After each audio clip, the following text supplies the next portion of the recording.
setiap sejarahnya Nabi ada pelajaran penting buat kita dalam kehidupan kita. Kita mau baca sejarah Nabi mulai dari lahirnya, masa pertumbuhannya, masa pendidikannya, masa kerasulannya, masa hijrahnya, masa pemboikotan yang dilakukan oleh orang-orang kafir, masa hijrahnya sampai di Madinah, masa peperangan, semua setiap fragmen dari kehidupannya Rasulullah ada pelajaran penting, pelajaran yang berharga yang bisa kita ambil. Dan semuanya akan nambah kita cinta kepada Rasulullah SAW. Apalagi kita ya orang-orang lemah, kita ini lemah. Kita ini setiap dapat bencana baru sedikit sudah seakan-akan dunia kiamat. Ngeluhnya luar biasa. Padahal Nabi kita Rasul Sallallahu Alaihi Wasallam dari mulai kecil sudah diberi ujian oleh Allah Subhanahu Wa Taala. Ujian yang berat yang mungkin kita yang hadir di sini nggak pernah mengalami ujian yang pernah dialami sama Rasulullah waktu masih kecil, bukan sudah dewasa. Kalau ujian waktu beliau dewasa jadi seorang Rasul, ujian ketika beliau berdakwah lebih berat. Ujian di masa kecilnya Rasulullah mungkin tak seorang pun kita yang ada di sini ini pernah mengalami ujian berat sebagaimana yang dialami oleh Rasulullah SAW. Kenapa diuji oleh Allah? Dipersiapkan. Allah itu nggak nguji hambanya kecuali menambahkan kekuatan pada hambanya supaya hambanya jadi orang yang lebih berkualitas, jadi orang yang lebih kuat. Dan Nabi pun dididik oleh Allah Subhanahu wa Ta'ala dengan sebaik-baik pendidikan. Adabani Rabbi fa ahsana ta'dib. Sebaik-baik pendidikan yang Allah berikan kepada Rasulullah SAW. Bayangkan lahir ke muka bumi ini nggak punya ayah. Insya Allah kita yang di sini semua lahir pernah ngalamin punya ayah, pernah cium tangannya ayah, pernah manggil ayah kita dengan sebutan ayah. Kita pernah dengar ayah kita manggil kita anakku, bunayya, waladi, ibni, putraku. Nabi Muhammad gak pernah dengarkan itu. Kata ulama, yatim yang paling dahsyat, penderitaan bagi seorang yatim yang paling dahsyat adalah ketika lahir ayahnya sudah gak ada. Kalau yatim setelah dia lahir dia sudah pernah dapetin ayahnya, pernah manggil ayah, atau pernah dipanggil wahai anakku, atau pernah dicium oleh ayahnya, atau pernah mencium aroma daripada ayahnya, ada kenangan. Nabi Muhammad masih di perut ibunya, ayahnya sudah meninggal. Abdullah bin Abdul Muttalib sedang melakukan perjalanan pergi ke Syam untuk berdagang.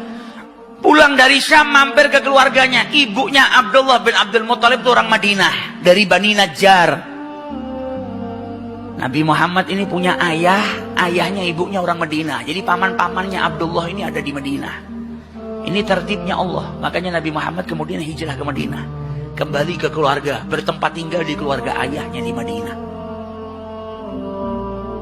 Pulang dari Syam mampir ke Madinah, silaturahmi dengan keluarganya, dengan keluarga ibunya, paman-pamannya dari ibunya. Dan akhirnya beliau meninggal di sana.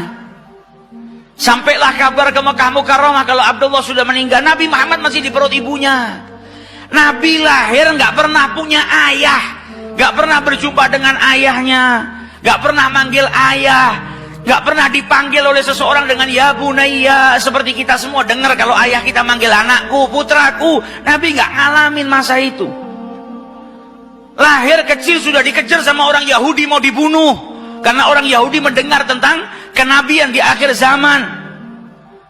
Dipindahkan sama kakeknya, disusuin oleh Halimatus Sa'diyah. Ketika usianya 6 tahun dijemput sama ibunya Siti Aminah, dibawa ke Madinah untuk bersilaturahmi dengan keluarga ayahnya dan juga berziarah ke makam ayahnya supaya tahu, nak, ayahmu punya keluarga di Madinah, supaya kenal dengan keluarganya.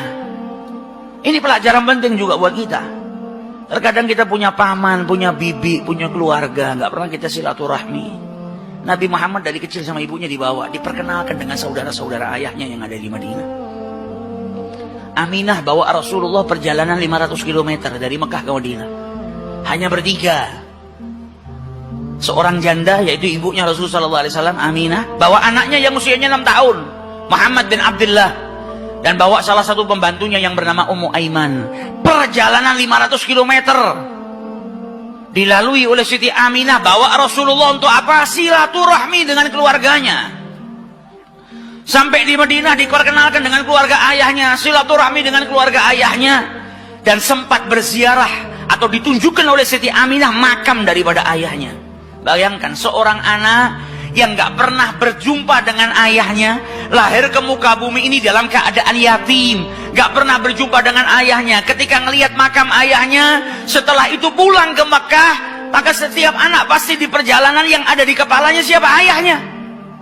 Karena baru pertama kali berjumpa, dan bukan berjumpa dengan ayahnya masih dalam keadaan hidup, tapi ayahnya sudah meninggal dunia. Jalan sama ibunya pulang ke Mekah, perjalanan baru 150 km. Di tengah jalan di sebuah desa yang bernama Abwa, ibunya sakit dan meninggal dunia. Kita di sini ada nggak yang ngalamin ujian seperti itu? Saat usia 6 tahun, lahir nggak punya bapak, 6 tahun baru jalan bareng sama ibunya. Tinggal di rumahnya Halimatus Sa'diyah lama, berpisah dengan ibunya lama. Baru perjumpaan dengan ibunya, kemudian keluar kota bareng dengan ibunya, dalam perasaan yang bahagia. Kebahagiaan itu bercampur dengan kesedihan ketika melihat makam ayahnya, teringat dengan ayah. Di Mekah dia lihat anak-anak seusianya punya ayah semuanya. Maka setiap anak pasti punya kerinduan, ada kesedihan di hatinya Rasulullah. Baru jalan pulang, belum sampai di kota Mekah, di tengah-tengah jalan ibunya meninggal dunia, meninggal di pangkuannya Rasulullah SAW. Umur 6 tahun sudah dapat seperti itu. Kata Ummu Aiman, setiap aku gerakkan sebelum Aminah meninggal dunia, maka tangannya diangkat, dia mau memeluk putranya Muhammad SAW. Meninggal di pelukannya Rasulullah SAW. Dan ketika ibunya meninggal, Ummu Aiman ngelihat Rasulullah SAW sedih yang luar biasa. Beliau menangis karena di hari itu beliau berpisah dengan ibunya. Maka Ummu Aiman mengusap kepalanya Rasulullah sambil berkata, sabar wahai anakku, sabar, sabar. Didinginkan hatinya Rasulullah SAW. Maka Ummu Aiman berkata kepada Rasulullah, ya Muhammad, bantu aku untuk menggalikan kubur untuk ibumu. Anak usia 6 tahun, lahir gak ketemu dengan ayahnya. Saat itu dia berpisah dengan ibunya, dan dia harus menggalikan kubur untuk ibunya sendiri. Maka digali kubur tersebut oleh anak yang usianya masih 6 tahun. Kuburan ibunya sendiri, dia gali. Setelah digali, dimasukkan jenazah ibunya tercinta di situ. Setelah dimakamkan, kata Ummu Aiman, aku pegang tangan Muhammad dan aku ajak dia pulang ke Mekah. Maka ketika aku pegang tangannya, Muhammad berjalan sambil berkata, Ummi, Ummi, ibuku. Seakan mengatakan, jangan tinggalkan ibuku. Kita berangkat bersama, kenapa pulang harus berpisah? Anak usia 6 tahun. Sama Allah Subhanahu wa ta'ala telah diberikan ujian yang luar biasa. Ujian yang tak lain untuk menambah kekuatan bagi Nabi besar Muhammad SAW. Nabi ini pegang amanah yang gak sembarang amanah. Allah gak akan memberikan amanah kecuali kepada orang yang kuat. Dari kecil dididik sama Allah supaya apa? Supaya kuat. Al-i'dad minallah, dipersiapkan untuk mengemban amanah yang besar, untuk berdakwah dengan tantangan yang luar biasa. Dari kecil sudah dipersiapkan sama Allah Subhanahu wa ta'ala. Sampai di Mekah yang dituju bukan rumahnya Aminah. Sampai di Mekah yang dituju langsung rumah kakeknya Abdul Muttalib.